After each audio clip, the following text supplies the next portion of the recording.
Jérôme Sainte-Marie, bonjour. Bonjour. Bienvenue sur Livre Noir. Merci d'avoir accepté cet entretien et puis merci à vous tous qui nous suivez toujours fidèlement, mais continuez bien sûr à commenter et à partager cette vidéo. Alors, comme toujours, nous commençons cette émission par une citation.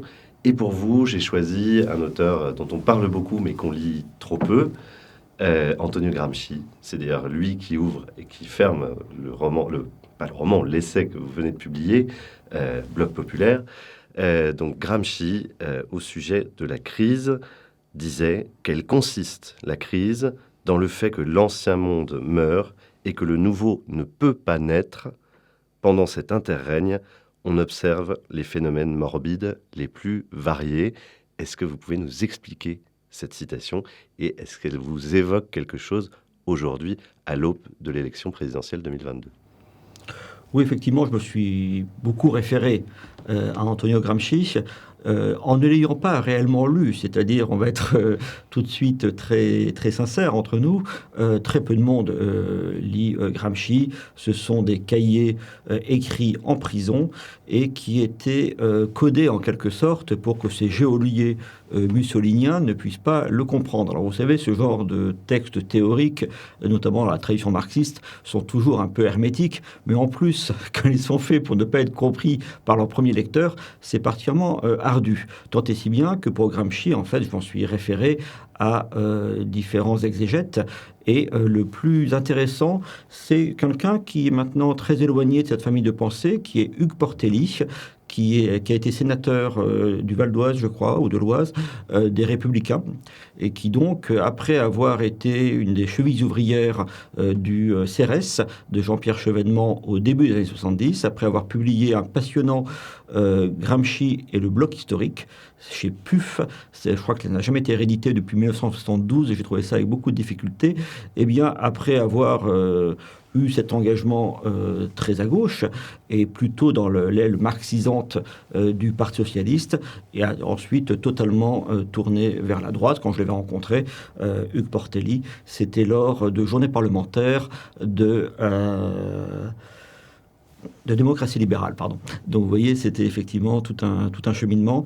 Alors, à travers cette citation, pour vous répondre, c'est la question de la crise politique qui est posée. C'est-à-dire quand l'ancien système d'hégémonie, lorsque celui-ci est en crise, et quand un nouveau système d'hégémonie, c'est-à-dire en fait le pouvoir idéologique d'une nouvelle classe sociale, eh bien quand dans cet intermède, il peut se produire dans cette période de crise, ce que Gramsci appelle des phénomènes morbides. À quoi pense-t-il en fait lorsqu'il écrit cela ? Il pense tout simplement au fascisme italien. Il dit en quelque sorte, la bourgeoisie libérale n'arrive plus à maintenir son emprise sur les masses italiennes, et on est quand même dans un système démocratique, donc il faut avoir cette emprise idéologique, ce qu'il appelle l'hégémonie. Et ce qu'il souhaite, c'est-à-dire lui, c'est un bloc ouvrier et paysan, sous la direction, il est à l'époque dirigeant du Parti communiste, et donc il espère en l'arrivée d'un nouveau bloc, tout simplement, et de fait, ça ne se produit pas en Italie, et entre les deux, il y a cette solution dont une bonne partie de la bourgeoisie ne veut pas, et une bonne partie également du prolétariat italien ne veut pas non plus, qui est le fascisme qui s'impose dans cet intermède. Je crois que c'est par cela que l'on peut expliquer cette citation archi-connue et à vrai dire utilisée souvent en dépit du bon sens, ce qui est d'ailleurs une des caractéristiques de la pensée de Gramsci. Et si on revient dans l'actualité de cette citation, quelle serait l'hégémonie culturelle en voie de disparition ? Est-ce qu'elle est liée à la catégorie de population qu'on qualifie de boomers, donc les gens nés dans l'après-guerre, et quelle serait également l'hégémonie culturelle qui viendrait remplacer celle qui est aujourd'hui dépassée ? C'est ce qu'on peut appeler la gauche, et ce serait la droite qui viendrait la remplacer, ou est-ce que vous voyez d'autres paradigmes ? Alors, puisque vous avez eu la gentillesse de m'inviter, j'ai essayé de développer un tout petit peu mon approche, si vous voulez, des phénomènes d'opinion. Parce que à la fin des fins, je suis quand même sondeur, voilà. Et mon travail, c'est d'observer de mesurer l'évolution de l'opinion, mais également comme analyste politique. Et puis quand j'écris des articles de fond ou des livres, c'est essayer de comprendre comment véritablement se meut l'opinion publique, quelles sont les dynamiques, quels sont les processus de construction. Alors j'essaye moi de me détacher par rapport à un des défauts, je pense, de beaucoup d'essayistes, c'est l'éclectisme. L'éclectisme, c'est-à-dire le fait de recourir à des théories très différentes pour expliquer les phénomènes.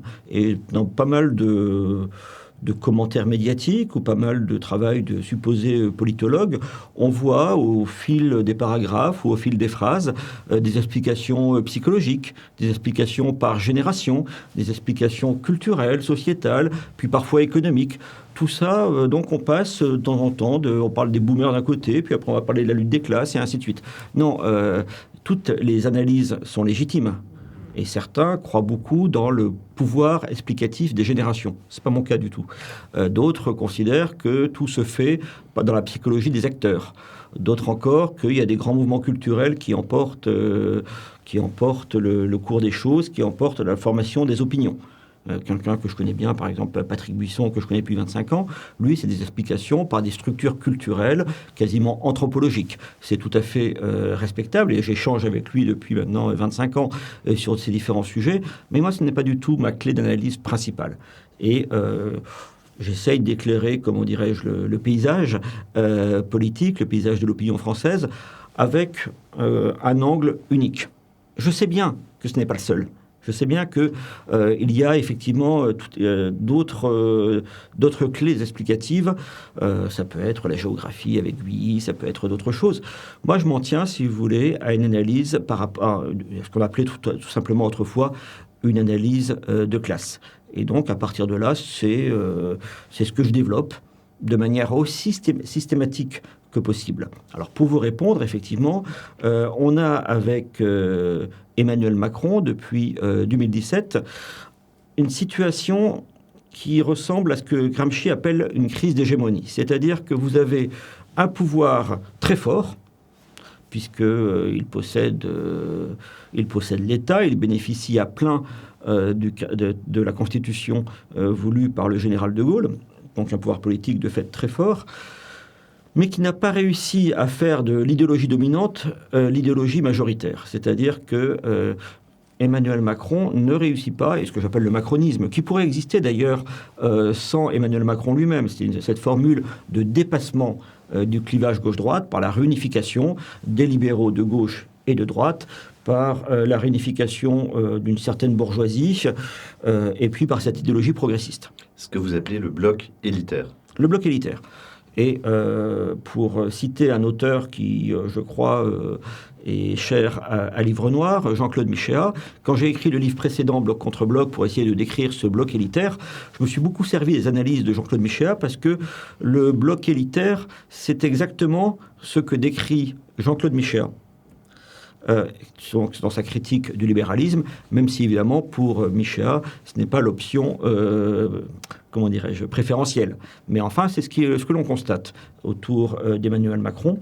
Et donc là, on a effectivement ce pouvoir, qui est un pouvoir très grand, puisque c'est un pouvoir politique, un pouvoir social également, mais qui n'arrive pas à faire de ses valeurs, à faire du progressisme, une idéologie partagée, voire même acceptée par la majorité de la population française. Cette situation de crise est sans doute appelée à durer, puisque face à ce pouvoir très grand mais minoritaire, il y a des oppositions qui sont pour l'instant irréductibles entre elles. Donc on a effectivement cette crise d'hégémonie. Alors, ce n'est pas non plus l'équivalent de votre citation initiale, c'est-à-dire je ne suis pas persuadé qu'il y aura des phénomènes morbides qui vont apparaître à l'occasion de cette crise, mais on est bien dans une situation où je crois que ces notions de classe sociale, d'hégémonie par exemple, et les crises qui en résultent, ces notions-là peuvent être utiles à la compréhension du réel actuel. Alors, Jérôme Sainte-Marie, vous êtes né en 1966, vous êtes diplômé de l'IEP de Paris, de Sciences Po Paris. Vous êtes donc sondeur. D'abord, qu'est-ce qui vous a donné envie de travailler justement sur les études d'opinion? Est-ce que c'était déjà justement comme étudiant à Sciences Po? Et puis, autre question, est-ce que sociologiquement, vous êtes plutôt ici du bloc élitaire ou plutôt du bloc populaire, si on raisonne en classe? Alors, je vais d'abord rendre compte de cette vocation tout à fait tardive pour le métier de sondeur. C'est un hasard de l'existence. Mais comme tous les hasards, ça n'arrive pas non plus totalement par hasard. Je m'explique. Il se trouve que j'appartiens à une génération qui connaissait encore cette formidable appréhension qu'était le service militaire. Et que donc j'avais postulé, j'avais été reçu aux premières épreuves là, pour devenir élève officier de réserve. J'avais également obtenu un poste de coopérant. Je ne savais pas encore dans quel pays.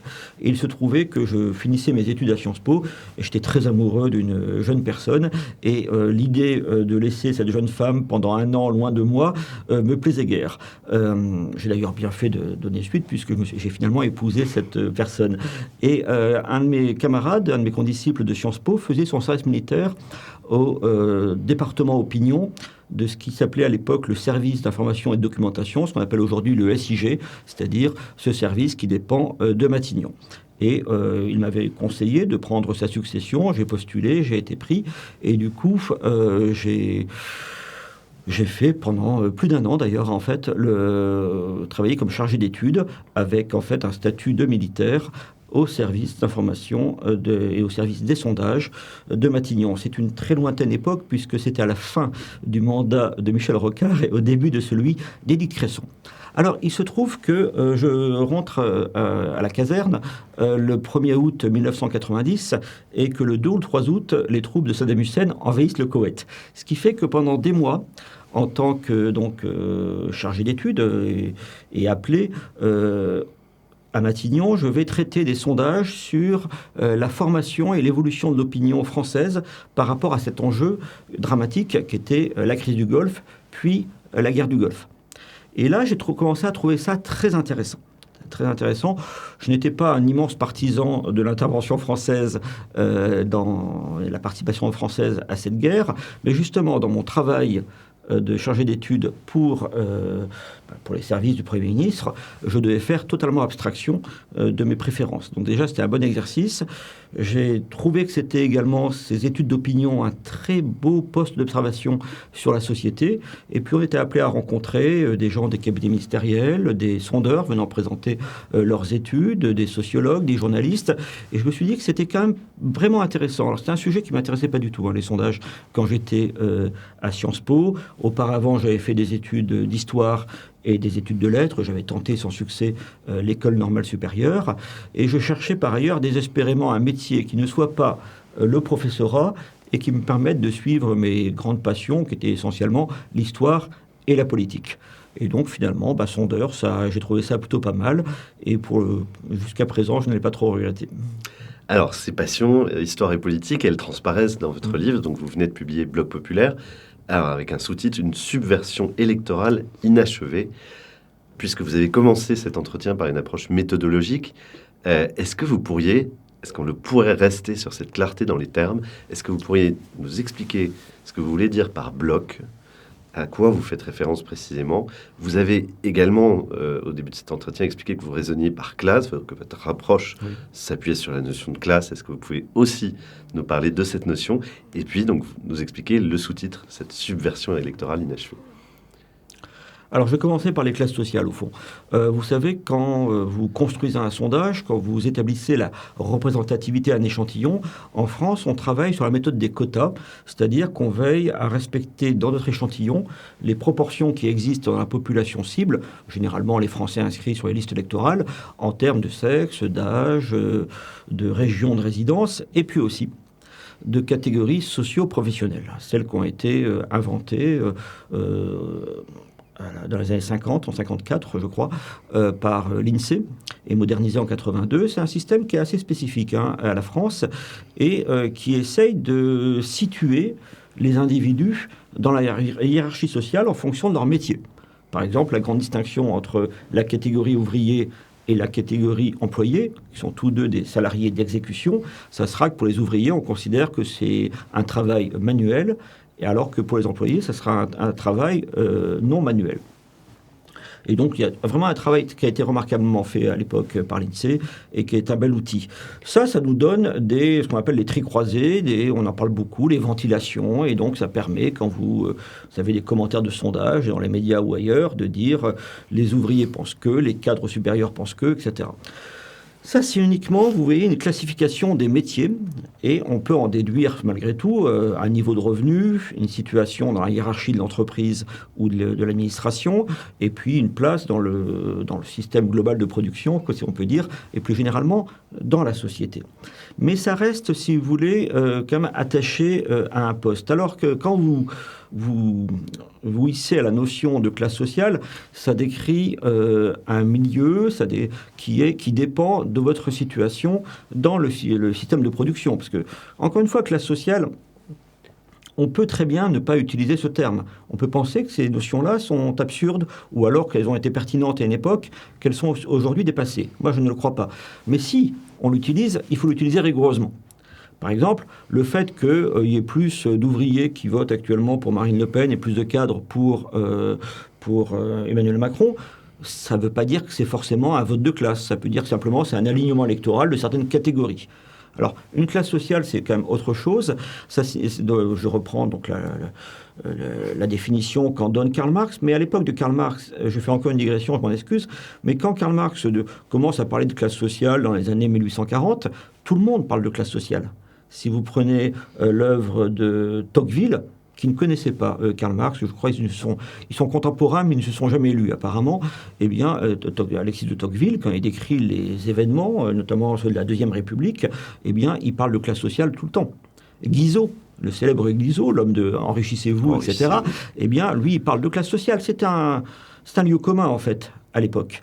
Et c'est devenu d'ailleurs, moi je pense que c'est une forme d'évidence, mais qu'aujourd'hui, classe sociale, et cela depuis les décennies, on a du mal à l'utiliser parce que c'est trop associé au marxisme-léninisme, au régime soviétique, à des expériences dramatiques, etc. Et que donc, ça fait, si j'ose dire, ça fait communiste. Et donc, on n'ose pas l'utiliser. Mais en fait, classe sociale, ça signifie que c'est des groupes qui existent en eux-mêmes, c'est-à-dire par leur situation, encore une fois, dans le processus de production, non seulement le niveau de leurs revenus, mais surtout l'origine de leurs revenus. Par exemple, un revenu égal, si votre revenu dépend de la rente, du salaire ou du profit, c'est pas pareil. C'est pas la même classe sociale, enfin, si on utilise ce terme-là. Et puis également, il y a la notion donc, de classe sociale en soi, je viens de l'évoquer, et la notion de classe sociale pour soi.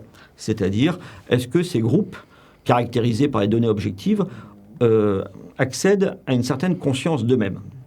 Le paradoxe aujourd'hui, c'est que ce que je considère comme la classe managériale, par exemple, c'est-à-dire le monde des cadres supérieurs, du privé comme du public, eh bien, ces catégories plus élevées dans la société ont souvent, on voit ça dans les sondages, quand on leur pose la question, tout simplement, une conscience de classe bien plus élevée que dans les catégories subalternes, qui ne sont plus aujourd'hui organisés par des syndicats ou par des partis très présents parmi ces catégories. Mais inversement, quand vous avez des mouvements comme celui passionnant des Gilets jaunes, vous avez l'impression que ces gens qui étaient tous je parle ce que j'appellerais les vrais Gilets jaunes, c'est-à-dire ceux de novembre et décembre 2018. Oui. Voilà. Eh bien, ceux-là, si vous voulez, c'est des travailleurs... 2019, je crois. Non. Ou c'est moi qui me trompe. Non, vous avez raison, 2018. Pardon. Je vous en prie, comme le temps passe vite. Et donc, vous avez effectivement ces gens-là, ils étaient caractérisés par une même place, au fond, dans cet univers de production. Je suis allé, y compris pour le Figaro Magazine, faire des reportages sur place. J'ai discuté avec beaucoup d'entre eux. C'était ce que j'appellerais des travailleurs pauvres du privé. Ouvriers, employés, indépendants, artisans, commerçants, souvent chômeurs, parfois en congé maladie. Ces gens-là, ils avaient finalement une place assez équivalente. C'était un peu les prolétaires des temps modernes et qui, par ailleurs, avaient des codes culturels communs. C'est pour ça qu'il m'a semblé qu'on pouvait parler non seulement de catégories populaires, mais qu'on pouvait même parler de classe populaire. C'est des gens qui se marient entre eux, par exemple. Le couple le plus fréquent en France, c'est un couple composé d'un homme ouvrier et d'une femme employée. leurs niveaux de revenus sont les mêmes entre employés et ouvriers. La distinction qui est traditionnellement faite entre ouvriers qui fait un travail manuel et employés qui fait un travail qui est non manuel, et de plus en plus, cette distinction est de plus en plus fragile, compte tenu de l'automatisation et compte tenu d'une certaine forme de prolétarisation, en fait, du travail, de précarisation au moins, du travail des employés. Vous avez donc cette constitution d'un grand univers. Ça, c'est encore, si vous voulez, les classes sociales. Je ne vais pas être plus long là-dessus, mais je crois en l'actualité des classes sociales. Et quand je dis je crois, c'est que je pense la constater. Et pourquoi, justement, avoir employé le mot bloc plutôt que classe ? Alors, bloc, là aussi, c'est aussi pour ça que, après avoir écrit bloc contre bloc, j'ai recommencé à travailler un peu sur le même sujet, puisque dans bloc contre bloc, j'avais parlé du bloc élitaire essentiellement. Là, j'essaye de me coltiner la question plus délicate du bloc populaire. Eh bien, je me suis rendu compte qu'on utilisait beaucoup ces derniers mois, ces dernières années, ce terme de bloc, mais sans le définir. Le bloc, dans sa conception, dans sa définition historique, celle donnée par Antonio Gramsci, c'est justement quelque chose de bien plus que les classes sociales. C'est-à-dire, un bloc a une base sociologique composée de plusieurs classes sociales. À l'époque de Gramsci, quand il parle du bloc historique qu'a fait le Risorgimento au 19e, Gramsci dit, voilà, c'est la bourgeoisie industrielle du Nord, du Piémont notamment, qui s'est alliée avec les classes possédantes, donc les propriétaires terriens, archaïques en fait, du Sud. Autour de Camille Cavour voilà. À l'époque. Ouais. Si on n'a pas le temps de lire Gramsci, on peut très bien regarder Le Guépard de Visconti. Exactement. C'est parfaitement illustré, cette construction du bloc qui va faire le Risorgimento. Et par ailleurs, vous avez donc une base sociologique, vous avez une idéologie. L'idéologie dont parle Gramsci pour son bloc, c'est tout simplement celle du patriotisme italien, ce qui, lui, en termes marxistes, interprète comme la constitution d'un grand marché national pour la bourgeoisie du Nord. C'est ça, c'est la nationalisation de la bourgeoisie. Mais en tout cas, l'idéologie a son autonomie. Les gens les chemises rouges, je crois, de Garibaldi, qui sont allés mourir en Sicile ou ailleurs, l'ont fait par conviction. Ils ne faisaient pas ça pour les intérêts de la bourgeoisie italienne du Nord. C'est pas comme ça que ça se passe. Donc, il y a vraiment, il faut une forme idéologique. Pour le bloc élitaire, par exemple, d'Emmanuel Macron, c'est clairement le progressisme. Pour le bloc populaire, ça serait plutôt le souverainisme, un souverainisme intégral, si j'ose dire. Et puis enfin, il faut, et ça c'est décisif, il faut une forme politique et une direction, soit par un homme, soit par un parti, soit par un groupe, qui sache exactement ce qu'il veut faire. Il y a une grande dimension. Les classes sociales, elles existent en elles-mêmes, si vous voulez. Le bloc historique, ça dépend d'un certain volontarisme. Ça se construit par la volonté humaine, à partir d'éléments qui existent objectivement, mais s'il n'y a pas cette volonté humaine pour le construire, c'est pas possible. Il y a plein de conditions qui faisaient que le bloc élitaire pouvait se constituer. Mais si c'est constitué en 2017, c'est qu'il y a eu un projet avec beaucoup de gens qui convergeaient, celui du progressisme, des gens qui sont venus de la gauche et de la droite et qui se sont réunis autour d'une candidature, celle d'Emmanuel Macron. Donc, donc ça se... Comment dirais-je ? Le bloc, il existe au départ avec des éléments séparés et il est maçonné ensuite parce que ce que Gramsci appelle les intellectuels organiques qui travaillent sans cesse à sa construction et à sa cohésion, à sa solidité. Évidemment, il y a beaucoup d'intellectuels organiques disponibles pour le projet du bloc élitaire. C'est beaucoup plus difficile pour le bloc populaire. Je résume, une base sociologique, une idéologie, une forme et une direction politique. Et justement, inachevé, puisque, vous l'expliquez à la fin de votre livre, il y a en commun, pour ce bloc populaire, des refus, mais il n'y a pas encore des vœux partagés. Alors oui, il y a une vraie dissymétrie entre les deux blocs. Donc, pour le bloc élitaire, c'était très simple. Il y a 2 ans, j'avais l'impression de l'avoir devant moi et de le faire visiter comme un bâtiment étage par étage. L'étage, les classes supérieures, ensuite les retraités, tout cela, ensuite son idéologie, sa forme politique. Alors, ça existait devant moi. Je vous interromps parce qu'il y a un exemple fascinant que vous donnez au sujet donc, de ce bloc élitaire. on l'oublie, on pense toujours que les écoles de commerce ne sont pas politisées. Et en fait, le vote blanc qui a eu lieu en 2017, justement, dans les plus grandes écoles de commerce, donc c'est HEC, l'EDEC, l'ESSEC, à Nantes, j'ai oublié le nom de cette école, puis à Lyon également, donc les 5 ou 6 plus grandes écoles, le M Lyon. Et le résultat est fascinant. Si je me souviens, Emmanuel Macron arrive au premier tour à 49%. Absolument. C'est parmi ces 4000 et quelques étudiants. Et Marine Le Pen, qui a réalisé un score de près de 22%, fait un score de 2,5%. Alors précisément 1,83. 1,83, vous voyez. C'est microscopique. Vous en souvenez mieux que moi. Et je viens de le dire, donc c'est plus facile. Et ça, c'est fascinant. Ça veut dire qu'il y a au fond une sorte de conscience de classe. En tout cas, il y a un vote de classe dont ne se rendent pas forcément compte les gens qui appartiennent à ces écoles de commerce. Oui, alors j'ai tiré ces chiffres, parce que donc, ce sondage qui avait été fait, ce vote de paille qui avait été fait en 2017, d'un livre qui est assez formidable, donc c'est la découverte, qui s'appelle Entrée rêveur, sortez manager, et qui décrit, à la suite du travail de Boltanski, sur le nouvel esprit du capitalisme, qui décrit justement ce rôle idéologique important joué par les écoles de commerce.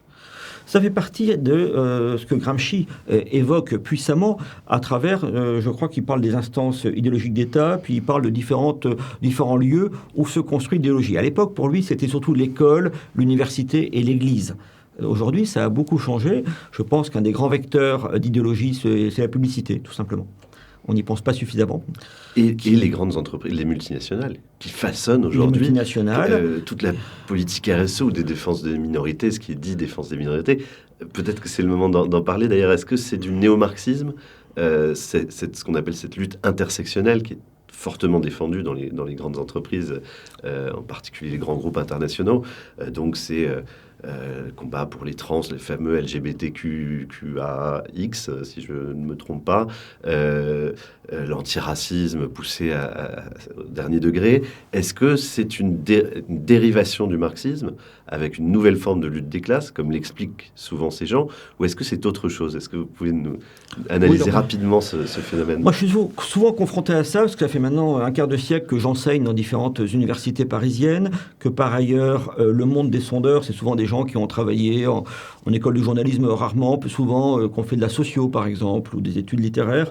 Et donc, les jeunes chargés d'études qu'on voit arriver sont largement empreints de cette idéologie contemporaine.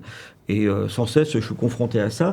Et là-dessus, moi, ma religion est faite. C'est-à-dire que l'intersectionnalité, c'est en fait, à mes yeux, c'est pratiquement le contraire du marxisme.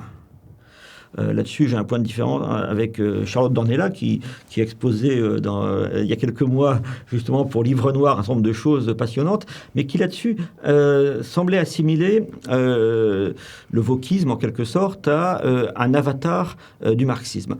Pour moi, c'est quasiment l'opposé, c'est-à-dire que le marxisme, c'est pas n'importe quoi. C'est peut-être totalement faux, mais en tout cas, c'est une idéologie un système de pensée qui est fondé sur les conditions matérielles, sur les conditions de production, sur le partage de la valeur ajoutée, ou ce que le Marx appelle l'extorsion de la plus-value, la notion d'exploitation économique est décisive. Et vous savez, Jean-Claude Michéa le rappelle d'ailleurs dans Marx, le mot gauche, qui existait déjà à l'époque, n'est jamais prononcé. La gauche, c'est pas un sujet pour Marx, ça l'intéresse pas. Le colonialisme dans Marx a plutôt bonne presse. C'est notamment ses écrits d'Alger, pour être tout à fait précis. Il considère que les justifications idéalistes du colonialisme lui paraissent tout à fait arbitraires, mais inversement, il considère que c'est une étape nécessaire dans le développement des peuples et que par le colonialisme, en quelque sorte, ces pays passent plus rapidement du stade esclavagiste ou du stade féodal pour être balancés dans le monde capitaliste. Et donc, lui, en espère, en quelque sorte, dans le projet eschatologique du marxisme, il se dit comme ça, l'humanité gagne du temps, en quelque sorte. Donc, c'est sa pensée par étapes économiques très particulière. Donc là, la question des hommes et des femmes ne l'intéresse pas vraiment. Et quant à la question de l'immigration, il la traite un tout petit peu dans ses écrits, ou plutôt dans sa correspondance. Vous voyez, j'ai beaucoup travaillé cet auteur, dans sa correspondance au sujet de l'immigration irlandaise en Angleterre. Et lui, il en pense ni du bien ni du mal, mais il considère que ça peut être un instrument de division des ouvriers, et donc plutôt un outil dans les mains du patronat. Mais en tout cas, il n'est pas du tout dans l'idée que l'immigration irlandaise serait une chance pour l'Angleterre. Ce n'est pas tout à fait sa rhétorique. Donc, je ne vois pas ce qu'il y a de commun. Et au contraire, je pense que cette idée de convergence des luttes, qui est devenue ensuite l'idée des nouveaux mouvements sociaux, très présente dans la pensée trotskiste française, notamment du côté de la LCR, dans les années 70. Là aussi, il y a plusieurs écoles, pour ceux que ça intéresse, mais il y en a qui sont très attachés dans le trotskisme français à la lutte des classes, et d'autres, au contraire, qui ont tout misé. Donc, c'est ce qui va donner la LCR, qui va donner le NPA, qui va donner Ensemble, qui va donner Clémentine Autain, si je veux dire aujourd'hui, qui considèrent que on ne peut pas laisser la révolution. C'est une chose trop sérieuse pour être laissée entre les mains des ouvriers ou des exploités, et qu'il faut s'en remettre aux taulards, aux migrants, aux femmes, aux minorités sexuelles, etc. Et tout ça, c'est une pensée qui, effectivement, a existé dans des chapelles trotskistes ou d'extrême gauche, mais qui a coupé tout totalement ses amarres avec le marxisme, qui non seulement s'en différencie, mais qui en réalité s'y oppose. Et quand vous travaillez un petit peu, c'est un sujet qui m'énerve suffisamment pour que j'y consacre pas trop de temps, mais quand vous regardez tous ces écrits, tout cela, au fond, ça parle essentiellement de genre et de race. On rajoute classe pour faire bien et pour se donner une image de radical, mais ce n'est pour moi vraiment... je pense que y compris pour ceux qui combattent le wokisme, qui combattent cette pensée ou cette non-pensée, je ne sais pas, il ne faut pas se tromper de combat. C'est pas du tout du marxisme. C'est parfois de l'extrémisme de gauche, mais ça, c'est autre chose. On a parfois l'impression que c'est même une ruse du capitalisme pour justement dissimuler l'importance essentielle du combat de classe. Oprah Winfrey a beau être une femme et noire, je pense que c'est une des personnes les moins discriminées dans le monde parce qu'elle a une fortune considérable. Et c'est un peu la nouvelle méthode, entre guillemets, pour justement faire oublier le lutte sociale. Voilà. Moi là-dessus, alors s'il y a des gens qui s'intéressent au marxisme, etc., il y a un excellent auteur à lire. C'est Marx éventuellement, mais Marx c'est un peu comme Gramsci. Si on va dans les textes les plus profonds, ça demande quand même un gros travail. Non, il y a un auteur fantastique pour comprendre le marxisme et qui justement insiste beaucoup sur cette dimension économique et qui refuse tous les écrits sur le jeune Marx, les écrits sur l'aliénation, qui sont en fait vraiment un peu l'écume du marxisme, thèmes auxquels se sont rattachés les milieux d'extrême gauche quand ils ont un peu désespéré de la classe ouvrière. Mais cet auteur n'est autre que Raymond Aron. Il a écrit un bouquin... Christopher Lasch, mais non... Non, Lasch, effectivement, j'y avais pas pensé. C'est un peu confus. Raymond Aron, c'est comme toujours un excellent, exégète, un excellent professeur. Il a écrit un bouquin qui s'appelle Le marxisme de Marx, édition de Fallois 1999, ces notes de cours mises en forme par Jean-Claude Casanova de la revue Commentaire. Vous voyez, ces gens-là, c'est pas du tout, je voudrais vraiment dire ça à ceux qui nous regardent, Casanova, Raymond Aron, tous ces gens-là, ils sont tous sauf communistes, ils sont même dans l'anticommunisme virulent, ils sont tous sauf de gauche, etc. Et ils prennent au sérieux Marx et ils en font une restitution davantage sur l'économie. J'ai lu il y a quelques jours un bouquin qui n'est pas inintéressant en fait, le bouquin d'Alain Minck, qui a écrit Ma vie avec Marx. C'est une centaine de pages, ça relève un peu de l'exercice de style, mais là aussi on voit bien que ceux qui prennent au sérieux le marxisme s'intéressent avant tout à sa dimension économique et sociale et n'en font pas l'équivalent de l'extrémisme, notamment de l'extrémisme de gauche. Qu'est-ce qui manque, à votre avis, au Bloc populaire pour justement avoir une traduction politique ? Ce qui se passe aujourd'hui, c'est que le Bloc populaire est divisé sur le plan partisan. Il n'y a pas il n'y a pas de traduction électorale aujourd'hui, nous sommes d'accord. Qu'est-ce qui pourrait permettre une traduction politique ? Alors, il y a un vote populaire, il y a un vote des classes populaires. Celui-ci, il a été constaté depuis très longtemps. Il se porte notamment depuis 2011, depuis l'arrivée à la direction du Front National par Marine Le Pen. Ce vote populaire se porte sur le Rassemblement National, sur le Front National ou sur Marine Le Pen, dans des proportions qui sont étonnantes. Avant le début du phénomène Zemmour, qui divise largement ce vote, donc au printemps dernier, vous aviez dans certains sondages 50% des ouvriers qui déclaraient une intention de vote dès le premier tour pour Marine Le Pen. et entre 30 et 40% des employés. Ces scores dans les classes populaires et chez les ouvriers, je suis allé vraiment rechercher dans les vieux sondages, n'ont jamais été atteints, à ma connaissance, par le Parti communiste, même dans sa période la plus faste, si vous voulez. Donc c'est un vote qui est massif. C'est un alignement électoral massif des classes populaires vers donc le courant nationaliste français. Est-ce que c'est un vote de classe? Alors là, c'est un peu compliqué. C'est pas uniquement une question de mots. Hein. C'est pas pour, comment dirais-je, pour faire de la taxinomie comme ça pour le plaisir.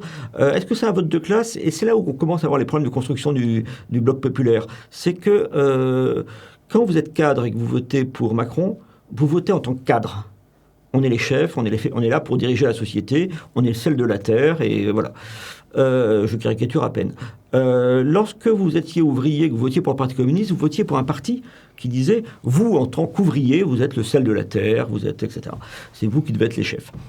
Là, il y a un petit paradoxe, c'est que les ouvriers votent pour, ou les classes populaires votent dès le premier tour massivement, mais encore plus, évidemment, au second tour, pour Marine Le Pen ou pour le Rassemblement national, parce qu'ils sont ouvriers. Il y a un vrai alignement. Mais ils ne votent pas exactement en tant qu'ouvriers, parce qu'ils votent pour un courant, le courant nationaliste, qui non seulement ne prône pas la lutte des classes, mais qui soit considère qu'elle n'existe pas, ou que si elle existe, elle doit être sublimée par l'idéal patriotique. Donc c'est un vote de classe que j'appelle un vote de classe non désiré. Il n'est pas construit en tant que tel. Donc le bloc populaire, pour se construire, doit prendre en quelque sorte en charge une idéologie qui ne reconnaît pas véritablement cette question sociale. Donc c'est un peu compliqué. Puis surtout, le vrai problème, c'est pas tellement le fait que le vote des classes populaires, c'est le fait que ces classes populaires sont, comment dirais-je, un petit peu enclavées. Elles sont nombreuses. Encore une fois, c'est 50% de la population active. Mais ça ne suffit pas.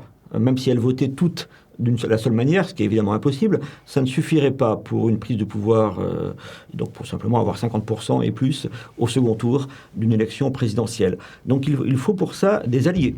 Par exemple, la classe managériale a comme allié une très grande partie de cette population très nombreuse, 15 millions de personnes au moins, que sont les retraités.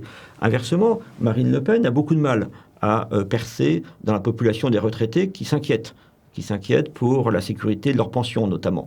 Marine Le Pen, le Rassemblement national, ont beaucoup de mal à, à conquérir une forme d'hégémonie, c'est-à-dire à convaincre que les intérêts particuliers, à convaincre que la classe populaire, il n'y a pas de problème. Elle considère que c'est les somewhere. C'est des gens qui sont là, qui savent qui sont solidaires de la nation parce qu'ils ne peuvent pas en changer en quelque sorte. Mais donc eux, ils voient la distinction somewhere, anywhere, donc ceux qui sont de quelque part, voilà. Exactement, et ceux qui ne sont de nulle part. Et donc vous avez un grand problème un problème d'hégémonie tout simplement. Ce vote massif des classes populaires n'arrive pas à trouver d'alliés. Les autres catégories ne considèrent pas que l'intérêt général passe forcément par la défense de ces intérêts populaires. Donc c'est un énorme problème de construction. Il me semblait ce problème-là semblait se résoudre au début du quinquennat d'Emmanuel Macron parce que il y avait une forme de violence sociale dans les propos notamment, voire dans la politique suivie, qui en tout cas une violence ressentie du libéralisme macroniste qui construisait en symétrie. Et ça, le mouvement des Gilets jaunes l'a illustré puissamment, une forme de contre-bloc, en quelque sorte. Et que ce qui n'arrivait pas à se faire par soi-même se faisait largement en négatif. C'est ce qu'on appelle un processus dialectique, tout simplement. Sauf que ce processus a été interrompu par la pandémie, qui a complètement gelé les réformes, qui a gelé la conflictualité sociale. Et donc, le bloc populaire ne peut plus se construire seulement en réaction à une politique dynamique et qu'il ressentait comme agressive. Il doit trouver en lui-même ses propres ressources et son propre projet. Et de fait, il a beaucoup de mal. Alors, Marine Le Pen, je voyais les dernières études de la fin du mois d'octobre, garde un socle très fort dans les catégories populaires. 36% du vote ouvrier en termes d'intention de vote aujourd'hui. C'était le ELAB. On rappelle d'ailleurs, peut-être un petit rappel sur on va faire un point d'actu sur les sondages. Pourquoi est-ce qu'il y a autant de sondages? Chaque élection présidentielle, il y en a de plus en plus. Je crois que c'était environ 200 en 2002, on est passé à 400 en 2017. Aujourd'hui, on va être à 600 ou 800 sondages, a priori, sur l'ensemble de la campagne présidentielle 2022. Pourquoi autant de sondages ? Est-ce qu'ils se trompent ? Est-ce que vous pouvez nous faire un petit point là-dessus, vous qui êtes sondeur ? Parce qu'on entend toujours, ah oui, mais moi je ne crois plus aux sondages, ils se sont plantés au régional. Voilà. Alors, ma propre société, Pollingvox, ne publie pas de sondages. C'est une décision qu'on a prise il y a quelque temps parce que les sondages sont vendus très peu cher à la presse et que nous, on n'a pas besoin de publier les sondages pour faire notre promotion.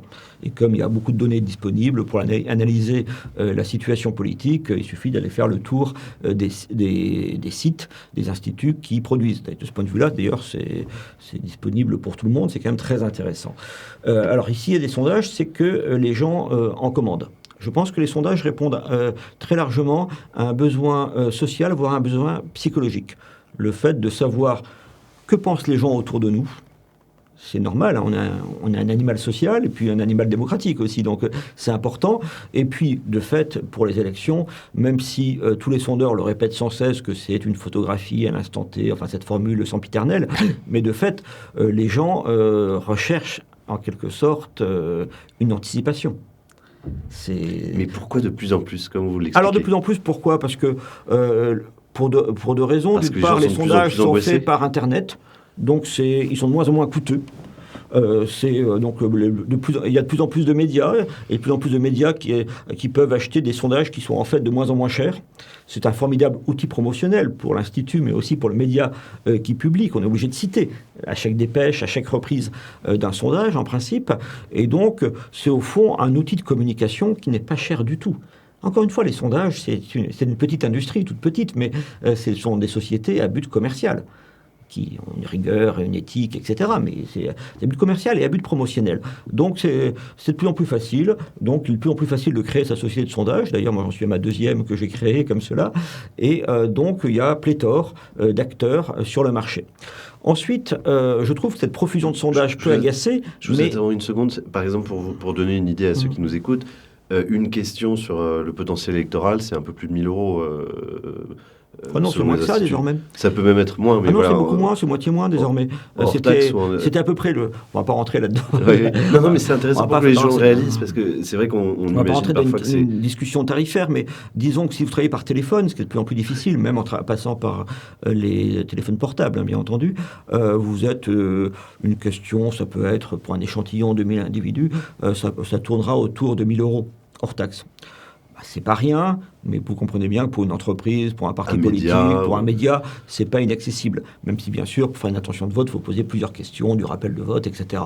Lorsque c'est vraiment à la louche, hein, mais disons que pour un sondage qui la même question posée par Internet, ça sera moitié ou un tiers moins cher. Donc, on est sur des choses qui, compte tenu de l'effet de levier promotionnel que ça représente pour le média, comme pour l'Institut, on est sur des choses de très très faible coût. Donc voilà pourquoi il peut y en avoir beaucoup. Il y a encore une fois une demande, vous êtes assuré d'une reprise. Là, actuellement, toute la pré-campagne se fait quasiment exclusivement sur des sondages. Et même sur des sondages qui se contredisent, d'ailleurs, vous avez remarqué. Et cette profusion de sondages me paraît, en tout cas... ça peut agacer, encore une fois, je comprends que ça puisse énerver, surtout quand ils se contredisent, mais en réalité... Et notamment quand ils se contredisent, c'est plutôt une garantie de bonne information. Actuellement, vous avez 2 méthodes selon les instituts, ce qui donne cette impression de contradiction. Et quand les gens voient de la contradiction, ils pensent manipulation. En réalité, ce n'est pas le cas. Vous avez des instituts qui considèrent qu'on doit faire comme d'habitude, c'est-à-dire prendre les gens qui se déclarent certains d'aller voter à la prochaine présidentielle, ou en tout cas qui ont une intention, qui sont résolus à le faire. C'est-à-dire que si c'est, mettons, une question qui sera une question de notation, c'est souvent comme ça qu'on procède désormais, sur une échelle de 0 à 10, pouvez-vous nous dire où vous vous situez, 0 signifiant que vous êtes sûr de ne pas aller voter à la prochaine présidentielle, 10 que vous êtes absolument certain de le faire.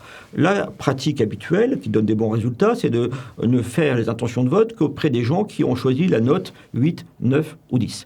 Vous êtes à peu près à 75 ou 80% de la population des inscrits. Or, à la dernière élection présidentielle, on était à 78% de participation. Certains instituts, je pense à Ipsos par exemple, puisqu'ils publient cela, c'est tout à fait officiel, ont considéré que l'abstention montait beaucoup, qu'on s'était laissé surprendre par cette abstention lors des régionales. Alors, autant les sondages ne se sont pas trompés à la présidentielle de 2017, mais ils se sont lourdement trompés, effectivement, au régional. Oui. À cause de cela, c'est qu'on avait... À cause de l'abstention qui n'a pas été... Et donc, certains ont choisi, c'est certainement le cas d'Ipsos, c'est peut-être le cas d'un autre institut, qui ne le précise pas dans sa note technique, eh bien, ont choisi de n'interroger que les gens qui choisissaient la note 10. Absolument certains. Ce qui me paraît quand même un peu artificiel. Alors, du coup, on tombe à 55 ou 59% des inscrits qui iraient voter. C'est pas comme ça. Dans ce cas, les gens les plus politisés. Et pourquoi ça impose un problème? Parce que si...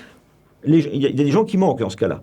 Si dans un cas, vous êtes à peu près on va dire à 60% de participation et dans l'autre cas à 80%, il y a des gens qui manquent. Il y a 20% des inscrits qui ne sont pas là dans certains sondages. Or, ces 20%... ils ne ressemblent pas aux 60% qui sont absolument certains à les voter. Ces 20%, c'est essentiellement des gens qui ne se politisent pas en permanence, qui ne se politisent qu'au moment des campagnes électorales et des scrutins, c'est-à-dire les CSP-, c'est-à-dire les jeunes, souvent les femmes également. Et là, vous avez des différences majeures qui peuvent avoir des effets dans les sondages et des effets politiques induits quand vous êtes sur le même courant politique et que vous avez deux candidats qui ont une sociologie de soutien très différenciée. C'est le cas. Je pense évidemment à Marine Le Pen et Éric Zemmour. C'est la Fondation Jean Jaurès qui effectivement a publié le détail en termes d'intérêt porté à la politique, à comparer donc justement les différents électorats. On se rend compte que c'est quasiment inversé entre le potentiel électoral d'Éric Zemmour et celui de Marine Le Pen. C'est-à-dire que vous avez dans mon souvenir 24% de gens qui ont l'intention de voter pour Marine Le Pen qui ne s'intéressent pas à la politique. À l'inverse, pour Éric Zemmour, vous êtes à moins de 10, à 8, je crois. Et à l'inverse, ceux qui s'intéressent beaucoup à la politique, vous avez 24% pour Éric Zemmour et moitié moins pour Marine Le Pen. Donc c'est vraiment littéralement un miroir inversé. Oui, c'est-à-dire que l'atout de Marine Le Pen, qui est d'avoir une forte emprise, une forte hégémonie dans la catégorie populaire, c'est un atout le jour du vote. Mais à 6 mois d'élection, c'est plutôt un handicap, parce que du coup, ces gens-là ne s'intéressent pas spécialement à la campagne. Aujourd'hui, seuls 48% des Français déclarent s'intéresser à la campagne pour l'élection présidentielle, et du coup, ne répondent pas au sondage, ou bien quand ils y répondent, sont très sensibles, comment dirais-je, à l'éclairage médiatique, mais n'ont pas encore en fait pris leur décision. Donc on va appeler intention de vote des réponses qui seront plutôt des préférences de vote sur quelque chose qu'on vient juste de découvrir. Alors qu'inversement, ceux qui ont une forte emprise sur les CSP+, c'est davantage les gens très politisés, c'est davantage le cas d'Éric Zemmour, eh bien là, on profite à plein de cette sociologie.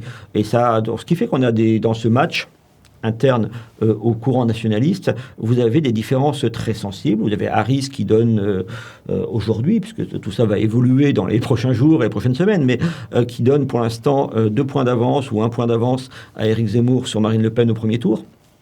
Alors qu'inversement, des instituts comme Elab ou comme Opinionway donnent entre 3 et 5 points d'avance à Marine Le Pen au premier tour sur Éric Zemmour. Et c'est ce que Il y a une chose qui ne change pas, par contre. Alors, justement, la différence entre ces deux instituts, c'est donc ce que vous expliquez sur l'échantillonnage, le fait de choisir des gens plus ou moins sûrs d'aller voter en 2022. Oui, tous les instituts se posent la même question, de savoir comment ne pas se faire piéger par l'abstention. Il y a deux solutions qui sont retenues par tel ou tel institut, et qui donnent, du coup, sur cette question qui focalise l'attention, des résultats différents. Je trouve ça, sincèrement, totalement légitime qu'on puisse avoir comme ça des différences de résultats liées à des différences méthodologiques affichées et assumées. C'est, vous savez, le travail, chercher l'opinion des Français, à connaître l'opinion des Français, surtout quand elle est à peine formée, n'est pas un travail évident. Donc, vous invitez ceux qui nous écoutent à aller bien regarder comment est bâti l'échantillon. C'est ce qu'on appelle la ventilation, justement. Non, ça, la ventilation, c'est autre chose pour nous expliquer un peu. La ventilation, c'est les tris croisés. Là, c'est simplement ce qu'on appelle une question filtre. C'est-à-dire qui on va retenir. Si on prenait tout le monde, par exemple, tous les gens qui, sans leur poser la question, l'intention d'aller voter, on serait certainement à l'erreur. Il y a toujours 20% des Français qui ne vont pas voter. Est-ce que vous pourriez nous faire un mini-guide rapide, justement, comment lire un sondage Non, c'est très difficile, Non, sincèrement. mais ce que je veux dire, c'est de dire, bon, ben, on regarde d'abord l'échantillon, la taille de l'échantillon, la question filtre, comme vous disiez, Non, mais ça, le détail des CSP, quels sont voilà, comment lire. Je sais que bon, vous n'avez pas non. dévoilé tout votre métier, bien sûr, mais Non, mais vous savez, peut-être. les sondages, c'est un faux mystère. C'est absolument pas une science. C'est une technique qui est très largement exposée, qui est très largement contrôlée depuis maintenant la loi de 1977 par la commission des sondages, qui dépend du Conseil d'État. On peut aller d'ailleurs sur le site de cette commission des sondages et avoir une note technique schématique. Tout n'y est pas, hein, mais malgré tout, les instituts sont tenus de donner beaucoup d'informations. Si vous allez sur le site des instituts, vous avez la note technique avec tout simplement peut-être la donnée principale en période de campagne électorale, la date de réalisation du sondage. Parfois, certains sondages sont publiés en même temps, alors qu'il y a une différence d'une semaine dans la réalisation du terrain. Ça bouge vite, ça peut jouer. Ipsos Le Monde, avec le Cevipof, qui, je crois, est paru au moins 15 jours après le moment de l'étude. Oui, et comme les sondages ont un rôle performatif, c'est-à-dire qu'effectivement, on le voit bien actuellement, les sondages ont un rôle qui est d'autant plus important qu'ils ont un rôle politique d'autant plus important qu'ils ont peu de réalité en fait. C'est-à-dire que c'est surtout sur la définition de l'offre électorale que ça joue. Lorsqu'on va aller de plus en plus dans la campagne, quand l'offre sera réellement fixée, eh bien ça jouera de moins en moins. Et en fait, si vous voulez, on dit souvent, les sondages font la campagne, ils ne font pas l'élection. Et ils font même la pré-campagne et la sélection. On le voit bien pour les primaires, par exemple, de LR. Forcément, les gens qui vont choisir les candidats ils vont s'en défendre, mais ils auront un œil tourné vers la personnalité et le programme du candidat, mais aussi l'autre qui sera tourné davantage vers son score actuel dans les sondages. Alors même, on n'y peut rien, hein, c'est fatal, mais alors même que quel sens a réellement le score d'un candidat par rapport à un autre, notamment chez LR, alors que la campagne n'a pas commencé pour les Français et que les gens ne sont pas attentifs à l'exposé des programmes et même aux personnalités. Mais je ne vois pas quel moyen de faire autrement. Non, je crois que si on va sur les sites, si on regarde la note technique tout simplement des sondages, on se rend compte que les choses sont très clairement exposées. Si un libellé ne convient pas, ben forcément, si vous voyez une question en disant oui, mais le libellé fait la réponse, d'une part, c'est pas tout à fait exact, et d'autre part, si un libellé est biaisé, ça se voit. Et puis sur les grands sujets qui intéressent les Français, quel que soit le libellé, enfin tous les libellés sont posés, puis on arrive à des convergences. Un thème qui intéresse beaucoup actuellement, le thème de l'immigration. Vous pouvez tester les choses de toutes les manières possibles, vous tombez toujours à peu près sur 2 tiers des Français.